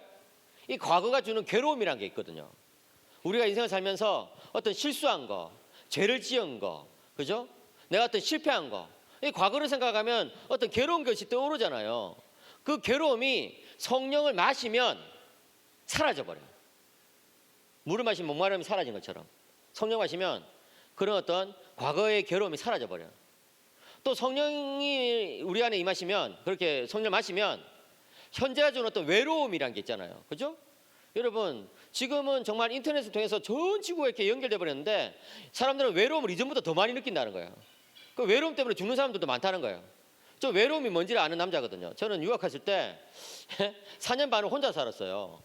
가족들은 그냥 한국에 있고 이제 저 혼자 유학 가가지고 혼자 살았는데 평소 때는 그렇게 상관없는데 이게 방학 때라든지 또 이제 그 뭐 부활절 또는 추수감사절, 성탄절 이런 뭐 미국의 큰 어떤 이제 그런 그 이제 국경일들 있잖아요. 미국은 그걸 이제 국가의 공휴일로 지정해 놓았으니까. 그게 되면 애들이 다 사라져 버려 그냥. 다 놀러 가거나 뭐 부모님께로 가거나 다 사라져 버려. 그러면 그 큰 기숙사에 나 혼자밖에 없어. 그러면 이제 일주일 동안 나 혼자 지내야 되는 거야. 그럼 아침도 혼자 먹고 점심도 혼자 먹고 저녁도 혼자 먹고 나중에 너무 외로워가지고 그 이제 화장실에 있는 거울을 떼가지고 이제 식탁 테이블 앞에 놔두고 저가 저를 바라보면서 저랑 대화하면서 야 잘 잤니? 잘 잤지. 밥 맛있어? 아니 밥 맛 없는데 네가 있잖아. 이러면서 제가 저랑 대화하면서 무슨 뭐 와 정말 야 진짜 너무 괴로워요. 이 외로움이란 게 사람을 참 이게 힘들게 만드는구나 하는 것을 제가 그때 느낄 수 있었어요. 근데 여러분 인생의 많은 시간들은 이게 혼자 있는 시간들이 많아요. 예. 제가 몇 주 전에 제 이제 대전에 가가지고 제 후배들을 좀 만났거든요. 대학 시절의 후배들. 벌써 이제 40대 아줌마들이 됐더라고 벌써. 예. 자매 3명하고 이렇게 만났어요. 그 대전에 다 살고 있어서 만난 겁니다. 제가 뭐 자매들에게 관심이 많아서 만난 게 아니에요, 여러분. 의심하지 마세요. 예. 예. 제 와이프하고 다 보고했어요, 여러분. 예. 그래 이제 만났는데 그 자매들이 공통적으로 하는 이야기가 뭐냐면 이제 40대 중반에 예? 이제 결혼한 여성들인데 오빠 인생은요 독고다이예요, 독고다이. 인생은 독고다이래. 예? 결혼해가지고 남편도 있고 아이들도 있고 이러는데 인생은 독고다이래. 그게 뭐야? 인간은 근본적으로 이렇게 혼자 있다는 거예요. 외롭다는 거예요. 근데 여러분 그 외로운 순간에 성령님을 한번 불러보세요. 성령님, 성령님. 그럼 외로움이 사라져. 제가 작년 여름에 서울의 어떤 교회 집회를 갔는데 집회 도중에 어떤 집사님이 여집사님이 저하고 상담을 하고 싶다는 거예요. 그래 이제 그 교회 담임 목사님하고 저하고 이제 그 여집사님하고 셋이서 상담을 했는데 그 여집사님이 저한테 이렇게 이야기하는 거예요. 교수님, 제 딸이 20대 중반인 제 딸이 귀신이 들렸습니다. 예? 그래서 막 이제 집사님이 우는 거예요. 어떻게 해요? 어느 날 이 자매가 밤에 너무 외로워가지고 귀신을 불렀다는 거예요. 자기가. 그 딸이, 예? 20대 중반의 딸이. 그때부터 귀신이 들렸다는 거예요. 그래서 엄마한테 뭐라 말하냐면은, 엄마, 이 귀신이 떠나기를 기도하지 마. 이 귀신은 안 떠날 거야. 왜냐면 내가 불렀거든. 이렇다는 거예요. 여러분, 제가 그 이야기를 들으면서 오늘날 20대 이 자매들이 얼마나 외로웠으면 귀신을 부르는, 여러분 귀신 부를 필요 없습니다. 여러분, 예, 자매님 아무리 외로워도 귀신은 부르지 마세요. 성령님, 성령님, 성령님, 아시겠죠? 성령님. 예. 왜 귀신을 불러? 그래서 제가 그 집사님께 이렇게 이야기했죠. 집사님, 걱정하지 마세요. 집사님의 딸을 망가뜨리려고 하는 그 귀신의 열정과 능력보다 집사님의 딸을 살리려고 하는 성령님의 열정과 능력이 더 큽니다. 그래서 그 집사님이 용기를 좀 얻으셨어요. 아니나 다를까 그 교회 다른 집사님들과 권사님들과 같이 기도했는데 그 딸이 점점씩 나아진다는 거예요. 근데 제가 그 이야기를 들으면서 느낀 건 뭐냐면은, 이 외로움이란 것이 사람을 정말, 예? 예? 너무 힘들게 만드는구나. 또 어떤 목마름이 있어요? 미래에 대한 두려움이라는 게 있잖아요. 그죠? 불안감. 여러분, 우리나라에 이 불안증에 걸리는 사람들이 굉장히 많아. 남성이 많을까요? 여성이 많을까요? 여성이 2배나 많아요. 왜냐하면 남자들은 제가 이게 좀 물어봤어요. 이게 정신과 의사분들한테 왜 이렇게 여성들이 불안증이 더 많이 했대? 남자들은 단순하다는 거야. 그래가지고 그냥 손흥민 축구 보고 그냥 막 메시, 막 호나우두가 잘났니, 메시가 잘났니 이런 거 하다가 그냥 불안증이 다 사라져 버린다는 거예요. 예? 근데 자매들은, 예, 메시도 뭐 나랑 무슨 상관이야, 호나우두가 나랑 무슨 상관이야, 뭐 손흥민이 뭐 지가 잘난 거지 뭐 이러면서 그냥 계속 불안해서 시달렸는 거예요. 난 어떡하지? 나는 어떻게 살아가지? 막 이러면서 막 계속 이제 자기 안으로 파고들다 보니까 결국은 불안증이 더 심해지는 것이죠. 사랑하는 우리 청년 여러분, 성령을 마시기를 축복합니다. 여러분들 성령 세례를 받았어요. 이미 예수님을 믿습니까? 그렇다면 성령 세례를 받았다고요. 성령님이 우리 안에 인격적으로 임재해 계시다고요. 그런데 이제 인격적으로 임재해 계신 이 성령님이 능력 있게 임해야 돼요. 예? 성령의 보편적인 임재, 인격적인 임재를 넘어서 능력 있는 임재를 경험해야 돼. 능력 있는 임재. 이 능력 있는 임재에 대해서 사도 바울은 뭐라고 말하냐면 성령을 마셔라라고 부르는 거예요. 성령을 마셔라. 사랑하는 우리 친구 여러분, 교회는 뭡니까? 교회는 그리스도의 몸이에요. 그리스도의 몸 된 특권은 뭐예요? 성령님이 내 안에 계시다는 거예요. 그리고 성령이 내 안에 있을 뿐만 아니라 성령님을 마실 수 있다는 거예요. 왜 마신다는 표현을 썼을까요? 갈증을 해소하라는 거예요. 이 너의 어떤 영적인 목마름을 해소하라는 거예요. 과거의 괴로움으로부터, 현재의 외로움으로부터, 미래의 두려움으로부터 벗어나라는 거예요. 사랑하는 여러분, 성령을 마시기를 축복합니다. 어떻게 해요? 성령 마신다는 것은 성령을 부른다는 거예요. 성령님, 성령님. 한번 불러보세요. 따라해보세요. 성령님, 성령님. 성령님, 성령님. 성령을 자주 부르셔야 돼요. 아침에 일어나면은 뭐 카톡 뭐 왔나? 안 왔어요. 아무것도 안 왔어요. 여러분들에게 사람들이 관심 없거든요. 뭐 인스타 뭐 누가 라이크 안 눌러줬어. 뭐 좋아요 안 눌러줬어. 관심 없어 사람들이. 여러분들에게 관심 있는 분은 성령님이에요. 그러니까 성령을 불러요. 아침부터 그냥 성령님, 성령님, 오늘 하루를 주님의 뜻대로 살게 하여 주시옵소서. 수업 들을 때도 성령님, 성령님 저에게 지혜를 주시옵소서. 어떤 괴로운 일이 떠오르면 성령님, 성령님 이 괴로운 생각들이 사라지게 하여 주시옵소서. 예? 성령님으로 우리 삶을 채우는 것이 성령을 마시는 거예요. 찬송을 부르고 기도하고 성령님, 성령님 부르면 여러분들의 인생의 목마름이 해결될 줄을 믿습니다. 그거예요. 둘째로 생각할 것은 그리스도의 몸인 교회는 다양성이 있다는 거예요. 우리가 성령이 들어오심으로써 성령 세례를 받음으로써 한 몸이 됐잖아요. 왜 성령 세례를 받으면 한 몸이 될까요? 성령은 한 분밖에 없으니까. 여러분, 성령은 한 분밖에 없으니까 성령 받았다면 그 성령 받은 거예요. 우리 형제 받은 성령, 우리 자매가 받은 성령, 내가 받은 성령이 똑같아. 그러니까 우리가 하나인 거지. 성령이 사랑이 뜨로 우리 계속 하나를 묶어 주시니까 한 몸인 거예요. 그죠? 굉장히 신비로워요. 그런데 둘째로 우리가 생각할 것은 뭐냐면은 다양성이 있다. 우리의 몸은 다양성이 있다. 14절 보시면 몸은 한 지체뿐만 아니요 여럿이니. 여기서 5글자. 몸은 한 지체뿐만 아니요 여럿이니. 5글자. 예. 몸은 한 지체뿐만 아니요 여럿이니. 예. 오늘 5글자가 다 있어요. 헤아리지만 5글자라고 하면은 5글자를 믿어야지. 이게 믿음이 없어서 어떻게 하겠어 진짜. 예? 우리 신디 하는 자매 좀 나중에 따로 상담 받아야 되겠는데. 예, 막 헤아리고 있어. 진짜. 강사가 만나 틀렸나. 예. 그래요, 여러분. 고린도 전서는 굉장히 좀 이제 위급한 어떤 교회 상황 속에서 기록된 서신이에요. 고린도 교회는 신약의 종합병원이라고 할 정도로 문제가 너무 많았어요. 이게 역설적인 게 뭐냐면은 고린도 교회는 사도 바울이 제일 많이 헌신했고 제일 오래 시간을 보낸 교회였거든요. 사도 바울이 그죠? 이 지중해 연안을 다 돌아다니면서 전도를 많이 했잖아요. 교회를 많이 세웠잖아요. 근데 그 많은 교회 가운데 제일 오랫동안 머무렀던 교회가 고린도 교회예요. 제일 사도 바울이 사랑하고 신경 쓰고 그죠? 막 쏟아부었던 교회가 고린도 교회예요. 그런데 그 교회가 사도 바울의 마음을 제일 힘들게 한 거예요. 예? 에베소 교회도 아니고 데살로니가 교회도 아니고 이 고린도 교회가 사도 바울의 마음을 제일 힘들게 했어요. 참 이게 참 신기해요, 여러분. 여러분들이 교회를 섬기면서 꼭 기해야 될 것은 뭐냐면은 내가 교회를 사랑하면 할수록 교회 나를 아프게 할 수도 있다는 거예요. 그걸 아셔야 돼. 예, 그거를 모르면요 상처받아요. 그 교회를 떠나게 돼. 내가 이렇게 우리 교회를 사랑했는데 우리 교회가 나한테 이렇게 상처를 줄 수 있어요? 줄 수 있어요. 줄 수 있다고. 예. 사도 바울도 그랬어요.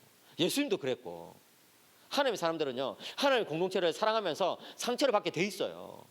상처를 안 받고 교회를 섬기는 거 그건 거짓말이야. 그럴 수가 없어.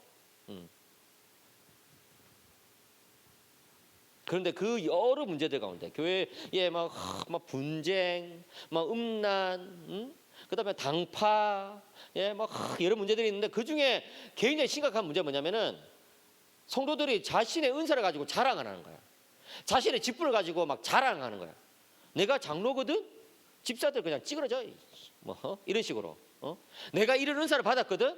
다른 은사 받은 사람들 다 나보다 낮아. 이런 식으로 은사를 가지고 직분을 가지고 막 자신을 내세우는 거예요. 그러니까 사도 바울이 너무 마음이 아파. 고린도전서 12장 7절에 각 사람에게 성령을 나타내심은 유익하게 하려 하심이라. 성령을 나타내셨다는 것은 은사를 주셨다는 거예요. 직분을 주셨다는 거예요. 근데 왜? 교회의 덕을 세우기 위해서, 교회의 유익을 주기 위해서 그렇게 하신 것인데 사람들은 자기 유익으로 직분을 쓴다는 거예요. 자기 유익이 되도록 이 은사를 쓴다는 거예요. 한국 교회가 정말 이런 것이 문제가 심각해요. 예? 교회 직분자들이 어쨌든지 교회를 이용해 먹으려고 들어요. 교회 은사를 가진 사람들이 자 조용히 섬겨야 되는데 어쨌든 자기가 인정받으려고 들어. 이러면 안 되는 거예요. 여러분들 꼭 기억하세요. 교회의 직분자일수록 교회를 그냥 섬기고 또 섬기고 섬기는 것이지 교회를 이용해 가지고 내가 뭔가 좀 돈벌이 해야 되겠다. 교회를 이용해 가지고 내가 좀 명성을 얻어야 되겠다. 교회를 이용해 가지고 내가 좀 인정받아야 돼. 이건 아니라고요. 은사도 마찬가지. 여러분들이 교회 청년부에서 섬기잖아요. 각자 가지고 있는 어떤 여러 가지 은사를 가지고 섬기고 있거든요. 여러분들이 따뜻한 말 한마디 이런 것이 은사예요. 여러분들이 성경 공부를 가르치는 거 이런 것도 은사예요. 이게 찬양으로 섬기는 이것도 은사고, 여러분들이 이제 청년부 공동체에서 어떤 리더로서 섬기는 이것도 다 다스리는 은사고 다 은사예요. 은사는 그 종류가 끝이 없거든요. 교회를 뭔가 이렇게 섬긴다고 하면 벌써 은사로 섬기고 있는 거예요. 근데 문제는 뭐냐면은 그렇게 섬길 때 자기를 드러내면 안 된다는 거예요. 자기를 드러내기 시작하면은 분란이 생겨요. 그래서 사도 바울이 너무 답답해가지고 15절부터 17절 보시면은 진짜 너무 유치한 비유를 써요. 만일 발이 이르되 나는 손이 아니니 몸에 붙지 아니하였다 할지라도 이로써 몸에 붙지 아니한 것이 아니요.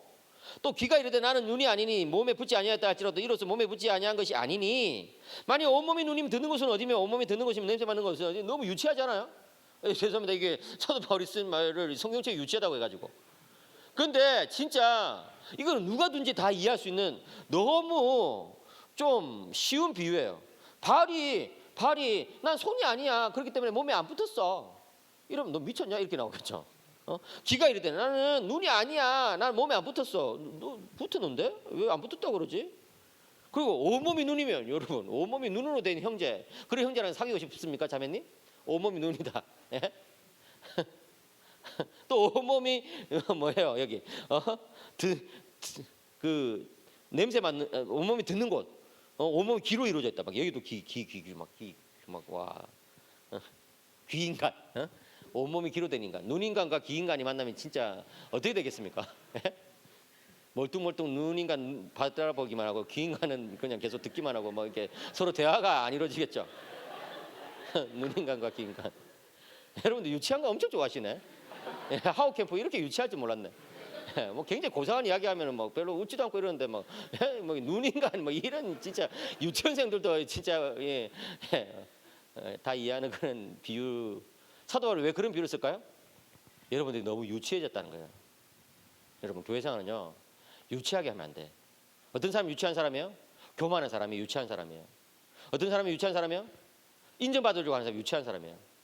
섬기고 이름 석자, 이름 두자, 이름 녹자 드러내려고 하는 그런 사람이 유치한 사람이란 거예요. 그러면 안 돼요 여러분. 교회는요 정말 섬기고 빠져야 돼. 섬기고 내 이름을 지워버려야 돼. 항상 교회에 문제가 생기는 게 섬긴 사람이 어떤 목소리를 내기 시작할 때, 헌금 많이 낸 사람이 어떤 목소리를 내기 시작할 때, 직분했던 사람이 목소리를 내기 시작할 때 그때 문제가 생겨요. 교회 장로님이면 그냥 조용히 섬기고 조용히 빠져야 되는데 그냥 장로니까 이렇게 목소리를 내기 시작하고 또 은퇴하셨는데 은퇴하신 장로님은 또 더 조용히 그냥 기도하시면 되는데 또 여전히 목소리를 내기 시작하고 이러면은 이게 문제가 생겨요. 목사님들도 마찬가지예요. 그냥 은퇴하면 그냥 조용히 그냥 조용히 지내셔야 되는데 은퇴한 목사님이 또 교회에서 다시 목소리를 내기 시작하고 이 교회는 내가 30년 동안 20년 동안 봉사한 교회인데 내가 세운 교회인데 이러면서 목소리 내기 시작하면 어때요? 문제가 생긴다는 거예요. 그게 뭐예요? 지금 사도 바울이 말했을 때 너무 답답한 현실이라는 거예요. 사랑하는 우리 청년 여러분, 교회는요 그냥 나의 섬김 그걸로 만족해야 돼. 절대로 자기를 드러내기 시작하면 안 돼. 그리고 뭐라고 이야기합니까? 서로 이해해 주어라. 서로 막 다 나처럼 그냥 눈이 되기를 원한다. 이러면은 그 눈인간이 되고 이거는 인간이 아니거든요. 다 나처럼 귀가 되기를 원한다. 이러면 귀인간이 되지 인간이 아니라고요. 근데 문제는 뭐냐면 우리는요 나랑 다른 사람이 있다고 보면은 다르다고 생각하지 않고 틀렸다고 생각해. 저 친구 틀렸어 저거. 그러면 안 돼요 여러분. 그냥 다르다고 인정해주고 이 다양성이 우리에게 복이 된다 이렇게 생각해야 돼요. 사랑하는 여러분, 서로가 다르다는 것, 이질성과 다양성은 교회 본질이에요. 잘 기억하세요. 다르다는 것은 교회 본질이라는 거예요. 여러분들이 교회에 다닐 때에 너무 나랑 똑같은 학과, 나랑 똑같은 스타일, 나랑 똑같은 어떤 그런 어떤 취미를 가진 사람 이렇게 생각하면 나랑 똑같은 고향 출신 뭐 이런 것을 따지기 시작하면 그 교회가 아니에요. 그러면요 동호회가 되고 그것은 성령님이 역사할 공간이 없어져요. 성령님은 언제 역사하시느냐? 다양성이 있을 때 그 다양성을 가지고 역사하시기를 좋아하는 거예요. 성령님은 오케스트라 지휘자가 같거든요. 오케스트라의 악기들이 다양하게 있잖아요. 그러니까 다양하게 있으니까 지휘자가 신이 나는 거지. 어떤 지휘자가 어떤 오케스트라에 들어가는데 전부 다 바이올린이야. 전부 다 바이올린이야. 바이올린이 뭐 30대 와 있어. 이 뭐지? 전부 다 뭐 홀은 뭐 전부 다 뭐 티파니 뭐 전부 다 이런 여러분 이게 하나가 있으니까 그나마 좋은 거지. 이게 드럼이 6대가 와 있다 이러면은 어떻게 되겠어요? 찬양팀도 세션이 구성되려면 다양해야 되잖아요. 교회도 마찬가지예요. 여러분들 교회 생활하면서 저건 좀 이해가 안 되는데 생각될 때 틀렸다고 정지하지 마세요. 정지하기 시작하면은 습관이 돼. 그래 계속 정지해요. 나중에는 얼마든지 받아들일 수 있는 건데 정지해버려요. 여러분 정지하지 마세요. 대신에 기도하시고 그냥 있는 그대로 바라보시고 참아주시는 거예요. 그럼 어때요? 성령님이 나중에는 그것도 쓰신다는 거예요. 성령님은요 이거 안 쓰실 것 같은데도 쓰세요. 야 저런 기질은 이거 좀 아닌데 근데 또 쓰셔. 교회 보면 어떤 사람은 너무 늘어터졌어 그냥. 지난주에 어떤 그룹이 저희 학교 고신대학교 와가지고 같이 식사하는데 제가 이제 밥을 사줬거든요. 어떤 자매가 목사님 딸인데 밥을 너무 늦게 먹어. 우리는 지금 밥 다 먹고 지금 이제 가가지고 이게 제가 강의를 이제 이어서 해야 되는데 자매님이 짜장면을 그냥 하나씩 이렇게 먹고 저는 하나씩. 나는 지금 옆에서 보면 속이 터져가지고 진짜 우리는 벌써 뭐 짜장면 볶음밥 뭐 다 먹고 지금 이제 집에 갈 준비하고 있는데 강의실 갈 준비하고 있는데 하나씩. 근데 그런 자매님이 나중에 보니까 예? 그 공동체에 있어서 굉장히 중요한 역할을 하고 있는 거예요. 예. 리더로서 굉장히 중요한 역할을 하는 거예요. 오히려 그런 어떤 이제 천천히 하고 좀 꼼꼼히하는 그런 것들이 도움이 되는 그런 일들을 하고 있는 거예요. 예. 그러니까 여러분 우리가 봤을 때 저거는 아닌 것 같은데라고 생각되는 것이 성령님에게는 굉장한 쓸모다. 우리 눈에는 무쓸모인데 성령님 눈에는 굉장한 쓸모다는 거예요. 그래서 뭐야? 정죄하지 마라. 판단하지 마라. 사도 바울은요. 지금 그 몸이 다양성에도 불구하고 하나가 됩시다 이게 아니고 다양하니까 하나입니다라고 이야기해 주죠. 이게 눈이 있고 코가 있고 귀가 있고 이게 다양하게 있으니까 몸인 것이지 다 똑같으면 그 몸이 아니라는 거예요. 18절 보시면 이런 말씀이 있죠. 그러나 이제 하나님이 그 원하시는 대로 지체를 각각 몸에 두셨으니, 그죠? 여기 두셨음이라는 이 말은 헬라어로 티셈이라고 하는데 굉장히 독특한 어떤 용어예요. 이 장군이 전쟁을 일으킬 때 병사를 배치할 때 쓰는 용어가 이 티셈이라는 두셨으니. 그러니까 여러분들이 교회는요 지금 영적인 전쟁을 수행하고 있다고요. 무슨 말인지 아시겠죠? 예? 그 영적인 전쟁을 수행하고 있는데 병사 한 명 한 명을 하나님께서 이 영적인 전쟁의 승리를 위해서 배치를 하신 거예요. 고심 배치를 하신 거예요. 그렇기 때문에 여러분 교회는요 함부로 옮기는 게 아니에요. 요즘은 청년들이 교회를 너무 함부로 옮겨요. 그리고 또 교회와 적당히 거리를 두고 예? 이렇게 있는 것을 너무 좋아해요.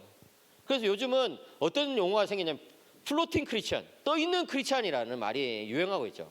여러분 그 뭡니까? 가나안 성도 이런 말 들어보셨어요? 가나안 성도? 가나안 거꾸로 하면 뭐야? 안 나가가 되잖아요. 그죠? 안 나가. 그러니까 교회에 안 나가면서도 그냥 혼자서 신앙생활 하는 사람들을 우리는 가나안 성도라고 불렀거든요. 벌써 이게 오래된 용어예요. 한 10년 정도 됐을 거예요. 그래서 그냥 예배 드릴 때 되면 그냥 혼자 뭐 스타벅스에 가가지고 그냥 혼자 성경책 읽고 그냥 뭐 이렇게 신앙서적 읽고 그냥 기도하고 이렇게 예배 끝 그런 게 가난한 성도. 그리고 가난한 성도들은 주로 교회에 실망했거나 교회에 상처를 받아가지고 교회를 떠난 사람들이에요. 의도적으로. 그런데 지금 이제 이 떠 있는 크리스찬, 플로팅 크리스찬은 뭐냐면은 코로나 3년 4개월 지나면서 그냥 교회와 그냥 거리를 두게 돼 버렸어.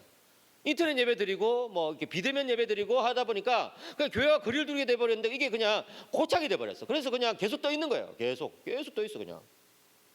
근데 여러분 하나님은 그런 식으로 우리를 두시지 않아요.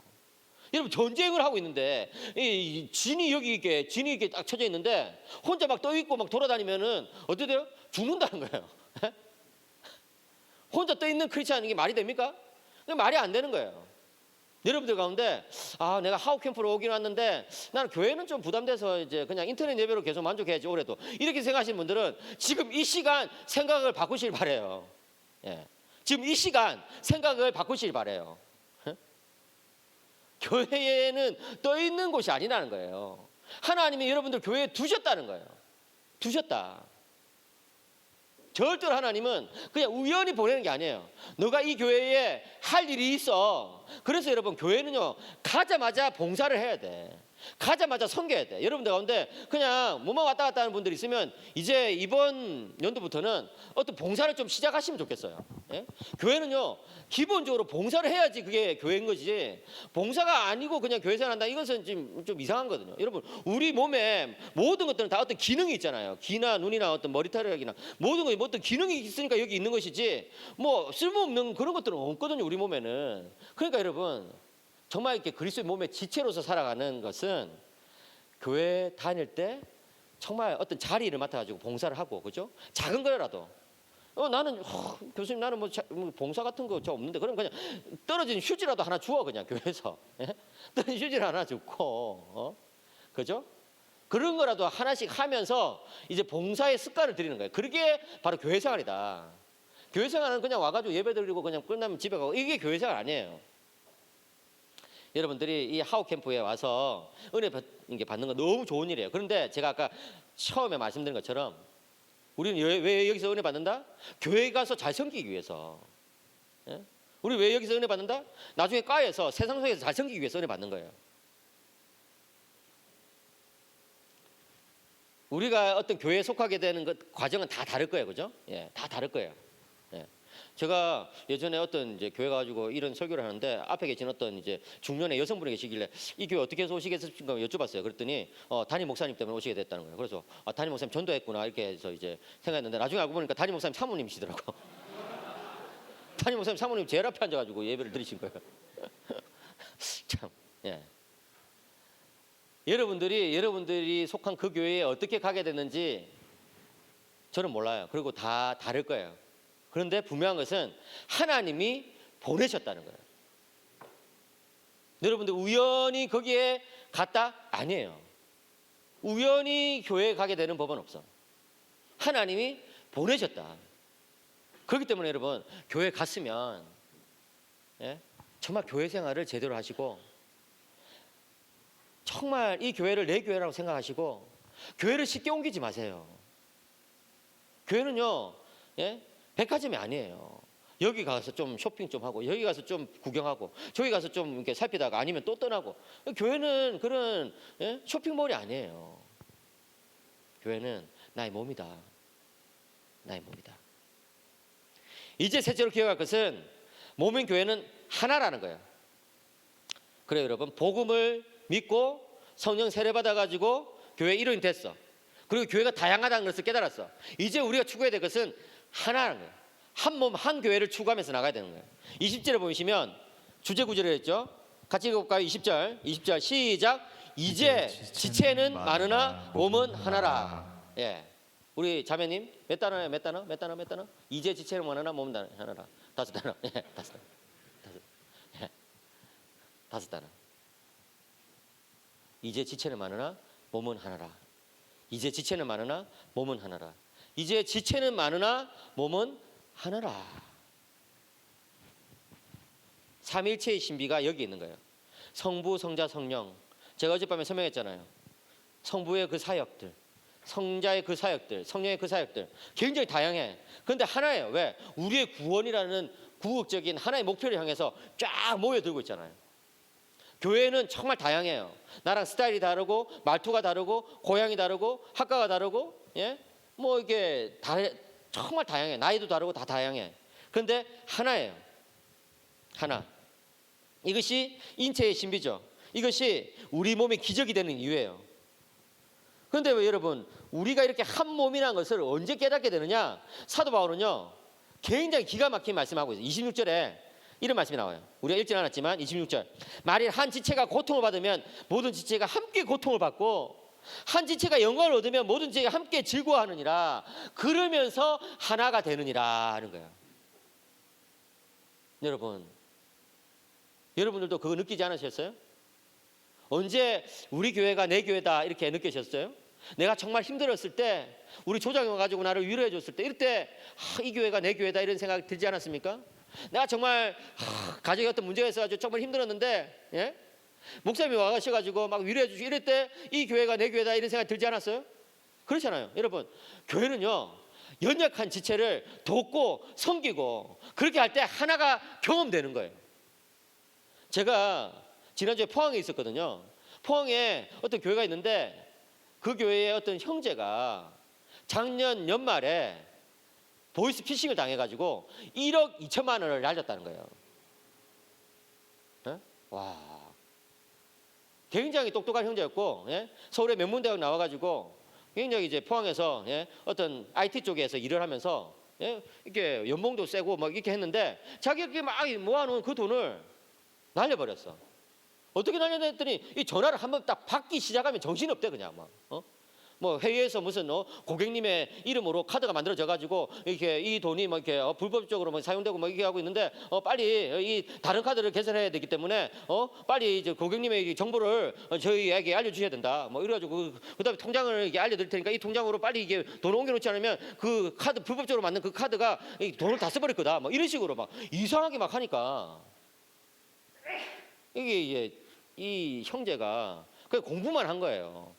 너무 착한 거예요. 그러니까 뭐 그런 이야기를 막 들으니까 정신없어. 그래가지고 바로 그냥 뭐 자기 정보 다 불러주고 뭐 자기 있는 돈을 1억 2천만 원 바로 이렇게 송금해버려 이래. 나중에 송금하고 나니까 딱 정신 든 거야. 보이스피싱이네. 어디 됐을까요? 그때부터 그냥 뭐 너무 침울하지. 내가 지난 몇 년 동안 모아놓은 돈이 다 날아가 버렸네. 너무 침울하지. 너무 괴롭지. 심지어 죽고 싶은 생각까지 했다는 거예요. 그런데 그게 목사님이 딱 바로 케어를 하기 시작했어요. 그래가지고 만나서 상담하고 형제 자매 세 사람을 딱 붙여준 거예요. 교대로 해가지고 가가지고 계속 만나고 계속 이제 이야기 들어주고 계속 연락하고 그래라. 예.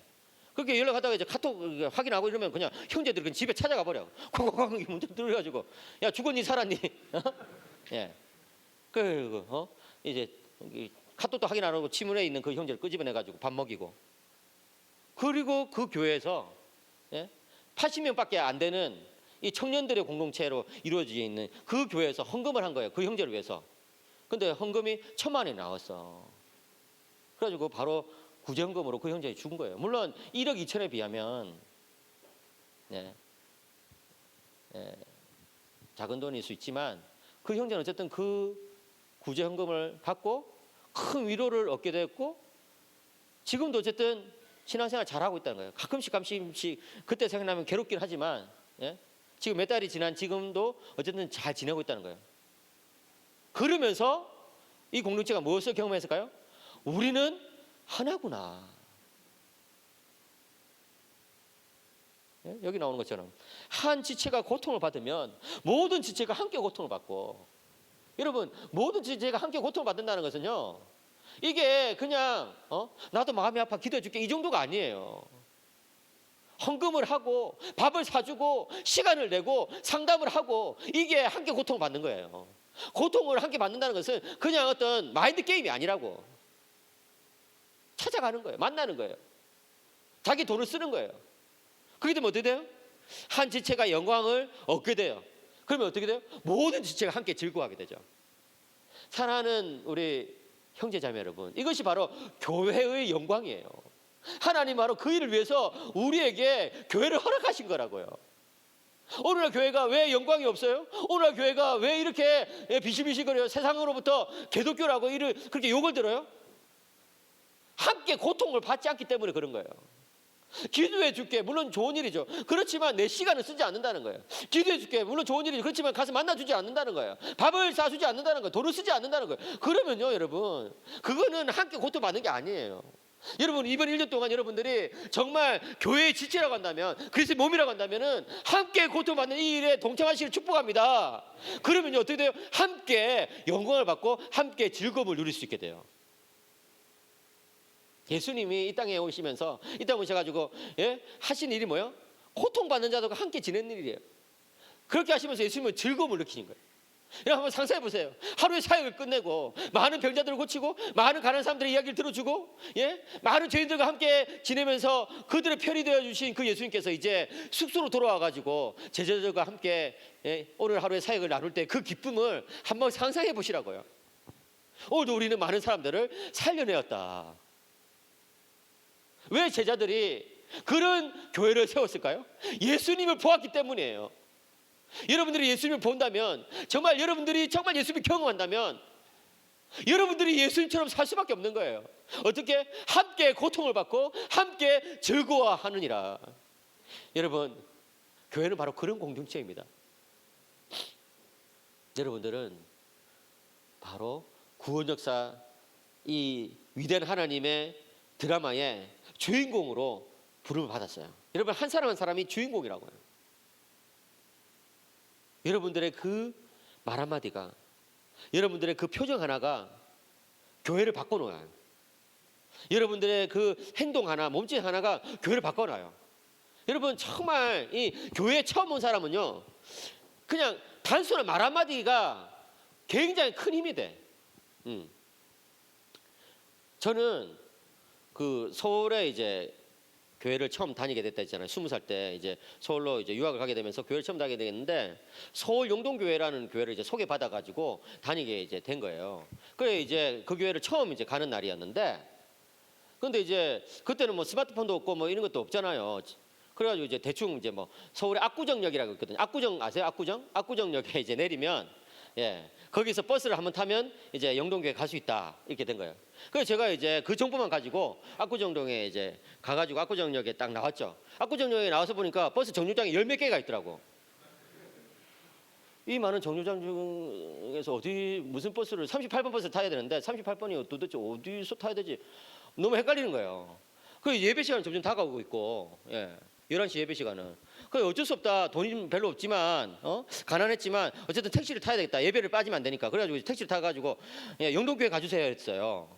그 이제 택시 아저씨가 한 20분 쭉 달리더니만, 학생 저기가 영동대교회 하는 거예요.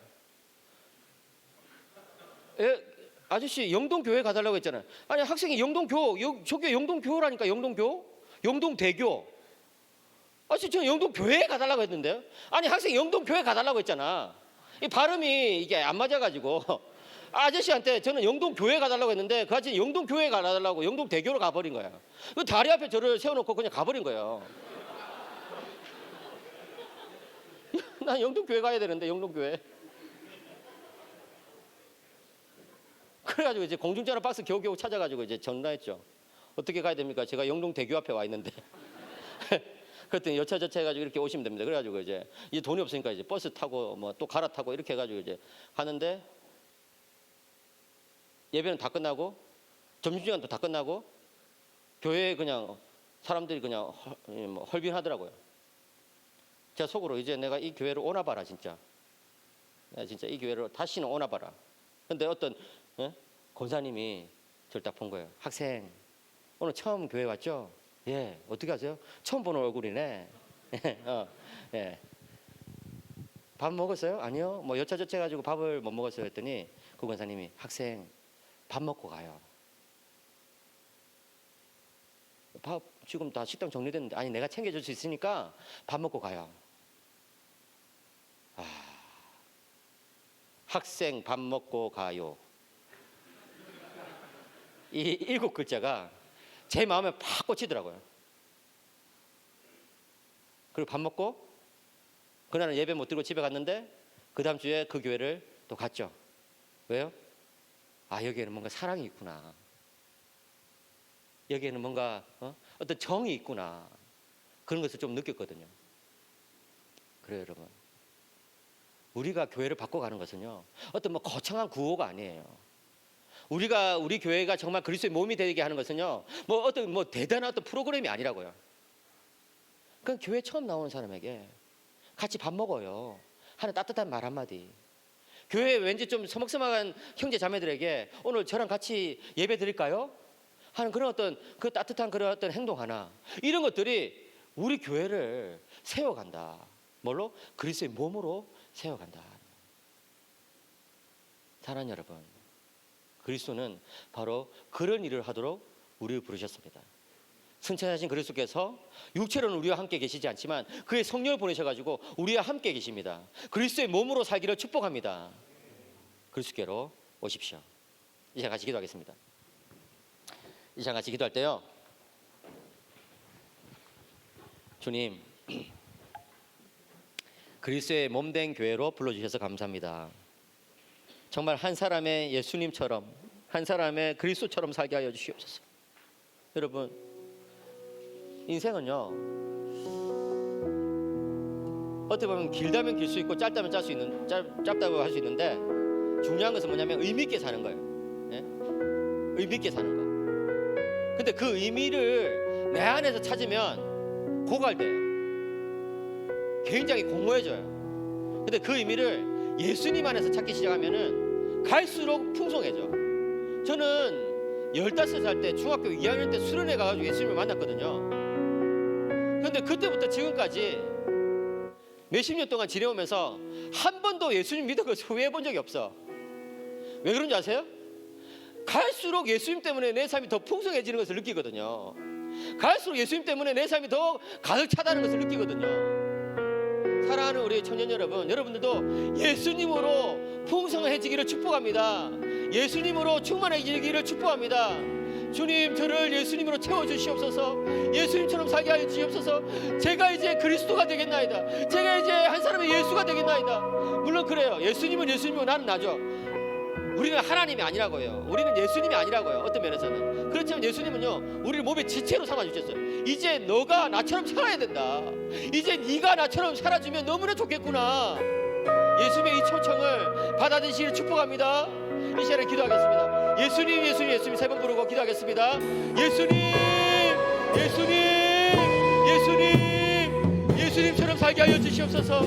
예수님처럼 살게 하여 주시옵소서. 한 사람의 작은 예수가 되게 하여 주시옵소서. 한 사람의 그리스도처럼 살게 하여 주시옵소서. 주여, 주여, 우리 가운데 역사하여 주시옵소서. 우리 가운데 역사하여 주시옵소서. 채워주시옵소서. 함께하여 주시옵소서. 주여, 역사하여 주시옵소서. 주님, 주님, 주님을 보여주시옵소서. 주님을 느끼게 하여 주시옵소서. 주님, 주님 붙잡게 하여 주시옵소서. 주님, 주님, 주님과 동행하게 하여 주시옵소서. 주님, 주님 함께하여 주시옵소서. 예수님처럼 살게 하여 주시옵소서. 예수님, 예수님, 우리를 예수의 생명으로 채워주시옵소서. 예수의 생명으로 채워주시옵소서. 주여 역사하여 주시옵소서. 주여 역사하여 주시옵소서. 주여 역사하여 주시옵소서. 주님, 주님 도와주시옵소서. 성령님 함께하여 주시옵소서. 성령님 역사하여 주시옵소서. 성령님, 성령님, 성령님 함께하여 주시옵소서. 성령님 도와주시옵소서. 성령님.